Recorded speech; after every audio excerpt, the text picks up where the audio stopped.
இப்போ வந்து வால்மீகி ராமாயணத்தை அந்த ஸ்லோகம் வடிவில் பெண்கள் சொல்லலாமா? நிச்சயமா. இது வந்து எங்க ஆச்சாரியர்கள் எல்லாருமே சொல்லலாம்னு தான் சொல்லியிருக்கா. ஒரு சில ஆச்சாரியர்கள் மட்டும் இல்லை பெண்கள் பாராயணம் பண்ண வேண்டாம்னு சொல்லக்கூடிய ஆச்சாரியர்களும் உண்டு. அப்படி உங்க ஆச்சாரியன் ஒருவேளை அந்த மாதிரி சொல்லி இருந்தால் ஒன்றும் தப்பு இல்லை. ரகுவீர கத்தியம் இருக்கு, பாசுரப்படி ராமாயணம் இருக்கு, ஆழ்வார் பாசுரங்கள்ல எத்தனையோ இடங்கள்ல ராமாயணத்தை பற்றி பாடியிருக்கிறார்கள். அதுபோல நமக்கு கம்பராமாயணம் இருக்கிறது. இதன் மூலமாக தாராளமாக ராமாயணத்தை சேவிக்கலாம். பட் பெரும்பாலான ஆச்சாரியர்கள் பெண்களும் வால்மீகி ராமாயண ஸ்லோகங்கள் சேவிக்கலாம்னு சொல்லியிருக்கா. அப்படி உங்க ஆச்சாரியன் அனுமதி கொடுத்துட்டார்னா பிரச்சனையே இல்லை. தாராளமாக வால்மீகி ராமாயண ஸ்லோகங்களையும் கோவிந்தராஜர் உள்ளிட்ட மகான்களுடைய வியாக்கியானம், பெரியவாச்சான் பிள்ளையோட தனி ஸ்லோக வியாக்கியானம், அற்புதமான வியாக்கியானம், இதன் துணையோடு நிச்சயமாக சேவிக்கலாம். ஓகே, இப்போ வந்து ஒரு ஹாட்டாக ஒரு டாபிக் ஒன்று போயின்னு இருக்கு. அதாவது ராமாயண காலம் நிர்ணயம் பற்றி போயின்னு இருக்கு. ஒரு சாரார் வந்து அது இப்போ 7000 வருஷத்துக்கு முன்னாடி தான் நடந்திருக்குன்ட்டு ஆதாரபூர்வமாக நாங்கள் சொல்கிறோம் அப்படின்னு சொல்லிட்டு ஏதோ சயின்டிஃபிக் ரிசர்ச் எல்லாம் பண்ணி இதுதான் அப்படின்னு சொல்கிறா. நம்ம ஆச்சாரியர்கள்லாம் ஒரு யுகமுமே 4.5 வருஷம் இருக்கும் அப்படின்னு சொல்றச்சே. இப்போ இது கலியுகம், இதுக்கு முன்னாடி வந்து துவாபர யுகம், அப்புறம் திரேதா யுகம். அப்போ அவ்வளோ நாள் இருக்கே.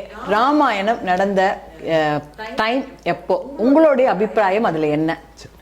இது இந்த மாதிரி விஷயங்கள்ல அடியனுடைய அபிப்பிராயம்னு சொல்லக்கூடாது, பெரியோர்களோட அபிப்பிராயம் சொல்றேன். அடியனுடைய ஸ்ரீபாஷ்யாதி ஆச்சாரியன் டாக்டர் ஸ்ரீ உவே கருணாகராச்சார் சுவாமி சாதிப்பார், நீங்க எதை வச்சு அளக்கணுமோ அதை வச்சு தான் அளக்கணும். இப்போ ஒன்றும் இல்லை, அடியன் வந்து பல்லாவரத்துலேருந்து டி நகர் வந்தேன். ஒருத்தன் கேட்டான், இது எவ்வளோ தூரம்ப்பா பல்லாவரத்துலேருந்து டி நகர்னா? 10 லிட்டர்னு. 10 லிட்டர் கரெக்டா? பெட்ரோல் லிக்விட் அளந்தாதான் லிட்டர்னு சொல்லணும். ஆமா, இங்கேருந்து வரதை நீங்க கிலோமீட்டர்னு தானே சொல்லணும். அப்போ கிலோமீட்டர் என்ற அளவுகோலை கொண்டு தான் நீங்க டிஸ்டன்ஸ் அளக்கணும். லிட்டர்னு அளவுகோலை வச்சு அளக்கிறேன்னு சொன்னா சரியா வருமா? தப்பா தான் இருக்கும். அது போல பகவானை அறிந்து கொள்வதற்கு பிரமாணம் அளவுகோலாக இருப்பது எதுனா சாஸ்திரம். அப்ப சாஸ்திரத்தை கொண்டு தான் நாம பகவானை அளந்து அறிந்து தெரிந்து கொள்ள முடியுமே ஒழிய நம்ம வேற பிரமாணங்கள், இப்போ நம்முடைய அது ஆராய்ச்சியா இருக்கலாம், பண்றவா யாரையும் அடியன் குறை சொல்லலை. ஏன்னா அடியனுக்கு யாரையும் குறை சொல்ற பழக்கமும் கிடையாது.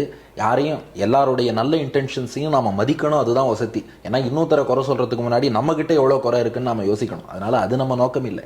ஆனா இது போன்ற விஷயங்களை கொண்டு பகவானை அறிய முடியுமானா முடியாது. வியாசர் சொல்றார் பிரம்மசூத்திரத்துல, சாஸ்திர யோனித்வாத், சாஸ்திரத்தை கொண்டு மட்டும்தான் பகவானை அறிய முடியும்.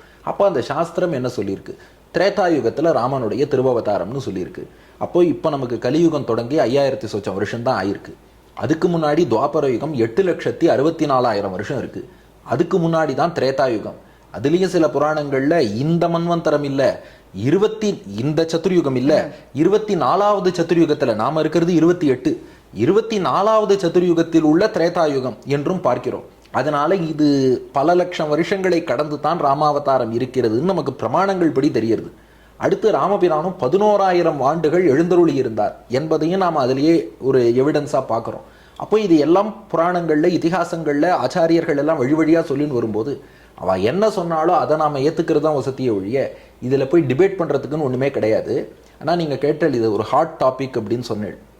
இந்த ராமாயண டேட்டிங் கான்ட்ரோவர்சி எப்ப ஆரம்பிச்சதுன்னு நினைக்கிறேன்? எனக்கு தெரிஞ்சு சமீப காலமா, முன்னாடியிலேருந்தே இருக்கா? இதெல்லாம் 1000 வருஷமா இருக்கு. ஓஹோ. என்னன்னா மீமாம்சகர்கள்னு ஒரு கொள்கை உள்ளவர்கள். அவ என்ன சொல்றா, நாங்க வேதத்தை ஒத்துப்போம், ஆனா அந்த வேதத்திலேயே இந்த சூப்பர் நேச்சுரலா சிலதெல்லாம் இருக்கு இல்லையா? இப்ப தேவர்கள் இருக்கிறார்கள், தெய்வம் இருக்கு, இதெல்லாம் நம்புறோம் இல்லையா? இதெல்லாம் வெறும் மெட்டாஃபர், சும்மா ஒரு புகழ்ச்சிக்காக வேதம் சொன்னது. வேதம் ஏதோ நன்னா வாழு, கர்மா பண்ணு, யாகம் பண்ணுன்னு சொல்லித்தா, அதை மட்டும் பண்ணிட்டு போ. அதுக்கு மேல இந்த தெய்வம் இருக்கு, தேவர்கள் இருக்கா, எதெல்லாம் ஒரு நேச்சருக்கு அப்பாற்பட்டு வேதம் சொல்றதோ அதையெல்லாம் வெறுமன ஒரு மெட்டாஃபர்னு எடுத்துட்டு தள்ளிடணும்னு சொல்ற மீமாம்சகர்கள். அவ தான் இந்த ரிசர்ச்சை ஃபர்ஸ்ட் ஆரம்பிச்சு வச்சது.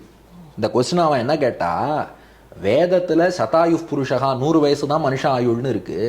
நீங்க வந்து இதிகாசத்துல வந்து தசரதன் 60,000 வருஷம் வாழ்ந்தார், ராமர் 11,000 வருஷம் வாழ்ந்தார், இப்படி வேதத்துக்கு முரணா சொல்றியே, இது தப்பு, ஏத்துக்க கூடாது, இது வந்து நாங்க வந்து எங்கள் புத்தி மூலமாக ஆராய்ச்சி பண்ணி அப்படித்தான் ஒத்துப்போம்னு மீமாம்சகர்கள். இவ வந்து குமாரில பட்டர், பிரபாகரர் இவருடைய பிலாசபியை சேர்ந்தவா.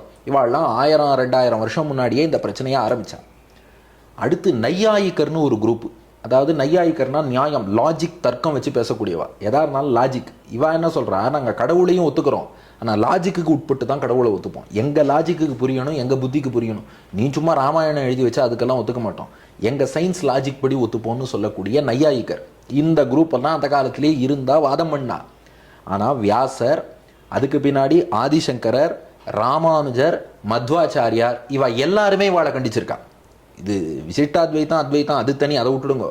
ஆனால் வியாசர் கண்டிச்சிருக்கார், சங்கரர் கண்டிச்சிருக்கார், ராமானுஜர் கண்டிச்சிருக்கார், மத்வர் கண்டிச்சிருக்கார். இந்த மாதிரி என் மனம் போனபடியோ அல்லது என் லாஜிக்கு உட்பட்டோ அல்லது எனக்கு புரியலைங்கிறதுக்காகவோ மெயின் டெக்ஸ்ட்டை மாற்றக்கூடாது. ஒரு ரிஷி ஒரு விஷயம் சொல்லிட்டார்னா அவள் எந்த விஷயத்த சொல்லியிருக்காளோ என்ன சொல்லியிருக்காளோ அதை அப்படியே எடுத்துக்கிறது தான் வசதி. ஏன்னா இப்போ நம்ம இந்த கால ஆராய்ச்சிங்கிறதுக்கு வருவோம். எல்லாருடைய குட் இன்டென்ஷன்ஸையும் நாம் மதிக்கிறோம். ஒரு டிஸ்கஷனுக்கு நாம் எடுத்து ஜஸ்ட் ஒரு அன்பேஸ்டாக பேசி பார்ப்போமே. இப்போது 7000 வருஷம் முன்னாடி ராமர் அவதாரம் பண்ணாருன்னு வச்சுக்கோங்க. 7000 வருஷம் முன்னாடினா நம்ம கணக்குப்படி அது துவாபர யுகம் தான் வரும். இதை என்ன தான் திவ்ய யுகம், தர்ம யுகம், எந்த யுகம் சொல்லி நீங்கள் அட்ஜஸ்ட்மெண்ட் பண்ணாலும் வால்மீகி அப்படி சொன்னாரா? திரேதாயுகம்னு பொதுவாக தான் இருக்குது. ரகுவீர கத்தியத்தில் சுவாமி தேசிகனும் திரேதாயுகம் என்று தான் ராமனை குறிப்பிட்டு இருக்கிறார். இந்த இடத்துல தர்மயுகம், திவ்ய யுகம் இந்த மாதிரி வேறுபாடு பார்க்கணும்னு எங்கேயாவது வியாக்கியானத்தில் ஆச்சாரியர்கள் சொல்லியிருக்காளான்னா அங்கேயும் சொல்லலை. எல்லாரும் அதை அந்த திரேதாயுகம்னு தான் கொண்டிருக்கிறார்கள் என்றால் அந்த ஆச்சாரியர்கள் போன வழியில தான் நாம போகணும். அடுத்து இது இப்படி வச்சுப்போமே, அந்த யுகமே விட்டுடுங்க. 11,000 வருஷம் ராமர் வாழ்ந்தாருங்கிறது எல்லாருக்கும் தெரியுது.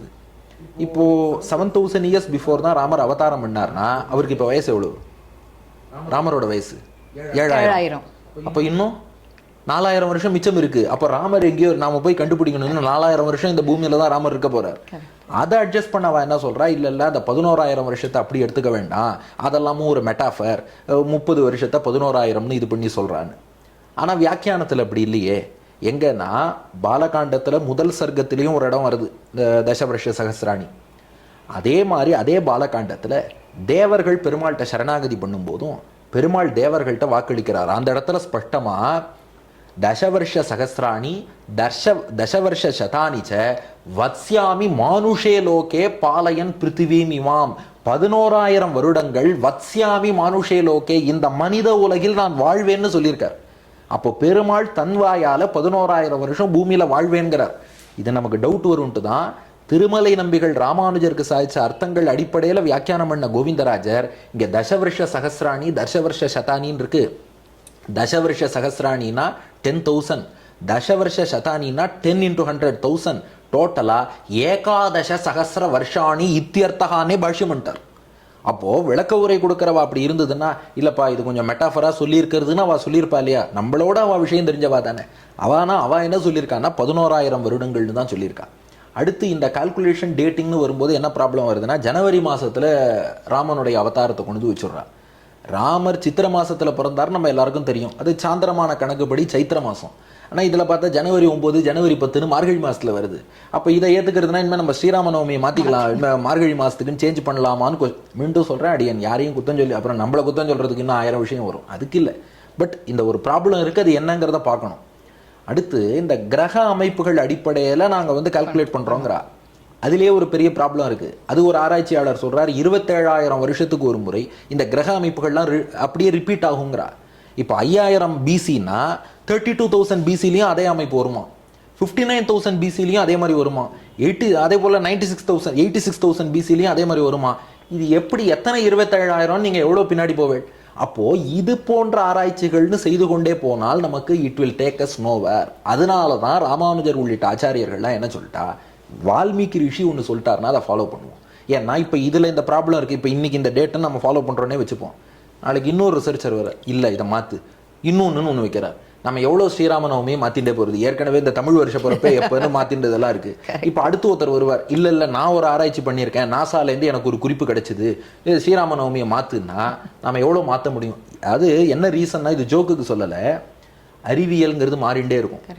நீங்களும் நானும் ஸ்கூல்ல படிக்கும்போது ப்ளூட்டோங்கிறது பிளானட் இன்னைக்கு கிடையாது, தூக்கிட்டான். ஆனா நம்ம சாஸ்திரத்துல நவகிரகம்னா அது நவகிரகம் தான், அது என்னானாலும் மாறாது. அப்போ சாஸ்திரங்கள் ஒரு விஷயம் சொல்றதுன்னா அது என்னைக்குமே மாறாம இருக்கும். அப்ப நாம ஃபாலோ பண்றதும் அப்படி இருக்கணும். எல்லாத்துக்கும் மேல ஆச்சாரியர்கள் சொல்ற விஷயம், நீங்களும் நானும் ராமாயணம் படிக்கிறது எதுக்கு? ராமனுடைய குணங்களை அனுபவிக்க. அப்போ நம்ம இது போன்ற விசாரங்கள்ல போய் ஈடுபட ஆரம்பிச்சோம்னா அந்த ராம குணங்களை மறந்துடுறோம். இப்போ நாம இவ்வளோ நேரம் எவ்வளோ அழகாக பரவசப்பட்டு ராமனுடைய குணத்தை கேட்டுன்ற வாழ்க்கை இது அந்த காலமா இந்த காலமான்னு யோஜனை பண்ணி அது ஒரு குழப்பத்தில் தான் போய் மிஞ்சும்.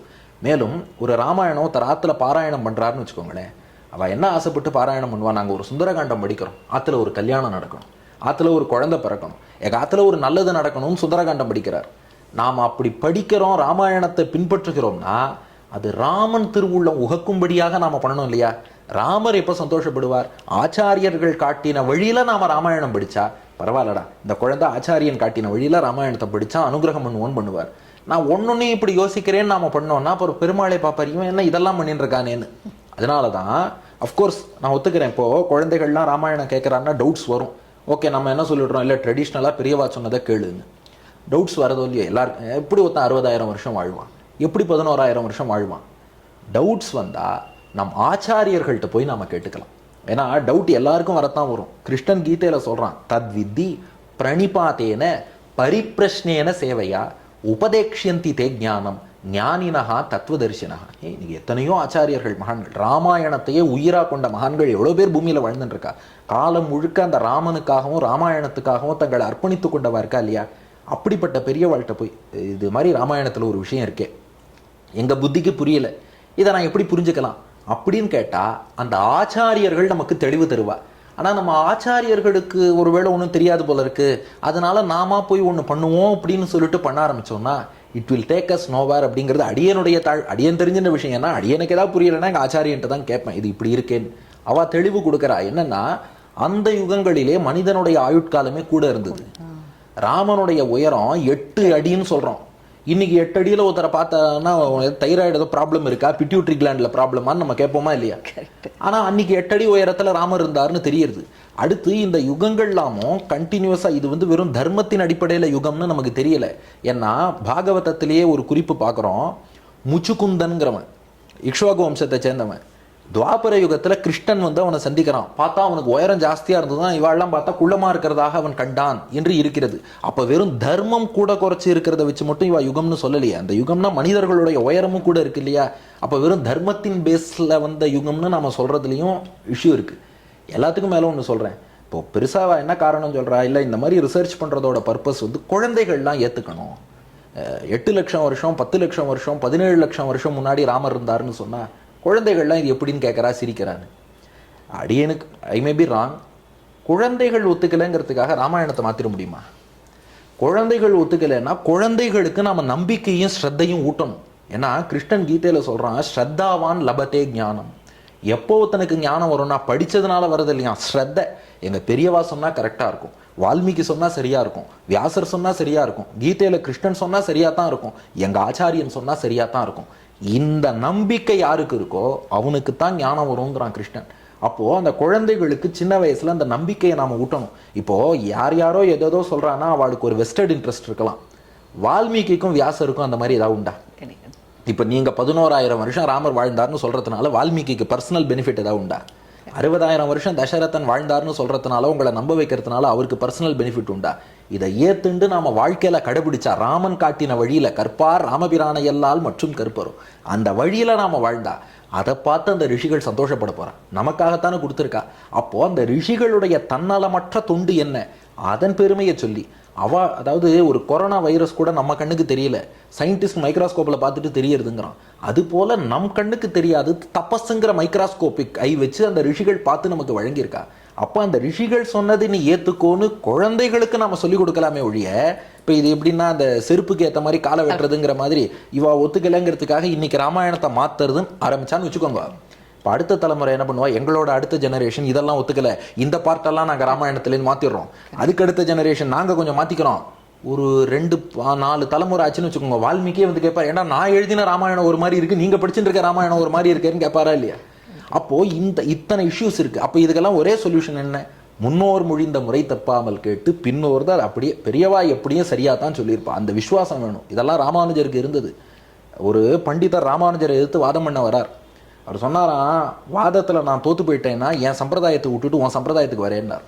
ராமானுஜர் சொன்னாராம், நான் தோத்தேன்னா இனி சமய நூல்களை பற்றி பிரச்சாரம் பண்ண மாட்டேன்னார். இது என்ன உன் சம்பிரதாயத்தை விட்டு என்கிட்ட வரணுமா இல்லையா, நீ தோத்தா வரணுமா இல்லையான்னார். ராமானுஜர் சொன்னார், எங்கள் ஆச்சாரியர்கள் தப்பாக சொல்லியிருக்க மாட்டார், நான் தோத்து போனேன்னா அதை நான் சரியா படிக்கலன்னு அர்த்தம். நான் சரியா படிக்கலைன்னா இனி நான் தான் சமய நூல்களை பிரச்சாரம் பண்ணக்கூடாதே ஒழிய ஏன் தப்புக்காக எங்க பெரியவா சொன்னதை தப்புன்னு சொல்லிட்டு அந்த சம்பிரதாயம் நான் மாற மாட்டேன்னார். அப்போ அந்த உறுதியை நம்ம குழந்தைகள்கிட்ட வளர்த்து கொடுக்கணுமே ஒழிய இல்லை இது நம்ம இப்படி மாற்றுவோம் அப்படி மாற்றுவோம்னு சொல்றதுல அவ்வளோ சுவாரஸ்யம் இல்லை. எல்லாத்துக்கும் மேலே இன்னைக்கு லோகமே எப்படி இருக்குன்னா, ஏற்கனவே மக்கள் கொஞ்சம் குழப்பத்தில் இருக்கா. இது ஆஸ்திகரா இருக்கோமா நாஸ்திகரா இருக்கோமான்னு அவளுக்கே தெரியல. ஒரு நாள் அவளே கோவிலுக்கு வரா, இன்னொரு நாள் அவளே வேற மாதிரி பேசின்னு இருக்கா. இப்படி இருக்கிற நிலையில கிருஷ்ணன் சொல்றான், ந புத்தி பேதம் ஜனகேத்து அஜ்ஞானாம் கர்மசங்கினாம். அதாவது ஒருத்தர் ஒரு வழியில போயின்னு இருக்காருன்னா அவளை நம்ம போட்டு கன்ஃபியூஸ் பண்ணக்கூடாதுங்கிறான் கிருஷ்ணன். ஏன்னா இப்போ ஆஸ்திகர்களுக்கு மத்திய இப்போ நினைச்சு பாருங்க, நாஸ்திகர்களுக்கு நல்லா ஹாப்பி ஆயிடுவா. ஏன்னா இவாளுக்குள்ளேயே டிபேட் பண்ணிட்டு இருக்கா, ராமனே இத்தனை வருஷமான்னு தெரியல, அதனாலதான்ப்பா சொல்றோம் ராமனே வேண்டாம் இங்க வாண்டுருவாவா. அது போல மற்ற நிறைய பேர் வேறு நெறிகளுக்கு மாற்ற வேண்டும் என்று எண்ணுபவர்கள்லாம் உண்டு.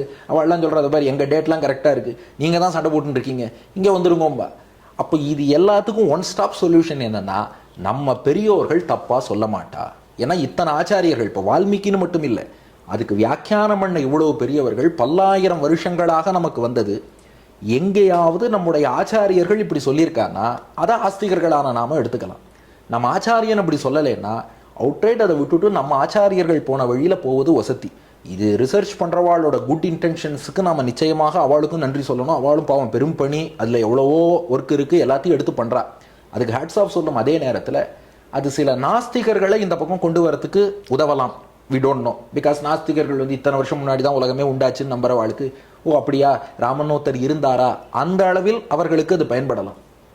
ஆனால் ப்ராப்பராக ஒரு சிஸ்டத்துக்குள்ளே இருக்கிறவாளுக்கு நம்ம ஆச்சாரியர்கள் தான் கதி. ஏன்னா அல்டிமேட்டாக ராமனை மகிழ்விக்க போகிறது நம்ம ஆச்சாரியன் சொன்னபடி நாம் போனாதான் ராமனுக்கு மகிழ்ச்சி. நமக்கு பெருமாள் அனுகிரகத்தை பெற்றுத்தரப்போகிறது நம்ம ஆச்சாரியர்கள் தான். அப்போ அவள் என்ன சொன்னாலும் அந்த ஆச்சாரியர்கள் வழியில் போவோம்.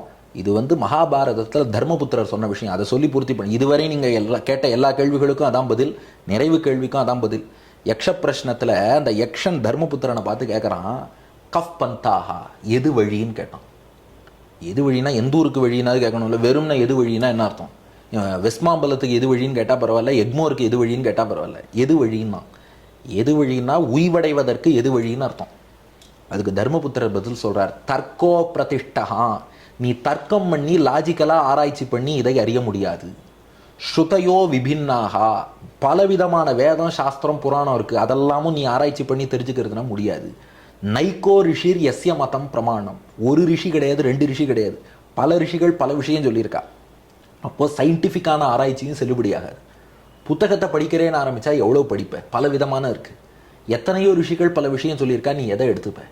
அப்போ என்ன பண்ணுறதுன்னா ஒரே ஒரு வழி தான் இருக்குது, மகாஜனோ ஏனகத சபந்தா, உன்னுடைய முன்னோர்களான பெரியோர்கள் எந்த வழியில் போனாலோ அதுதான் உனக்கு பாதை. உன் முன்னோர்கள் போன பாதையிலேருந்து இம்மி கூட டிவியேட் ஆகாமல் போயிட்டே இரு. மகாஜனம் போன பாதை, மகாஜனம்னா பெரியோர், மகாஜனோ ஏனகத சபந்தாகா. அதனால நம்முடைய பெரியோர்கள் ஆச்சரியம் நமக்கு வழிகாட்டியிருக்கா.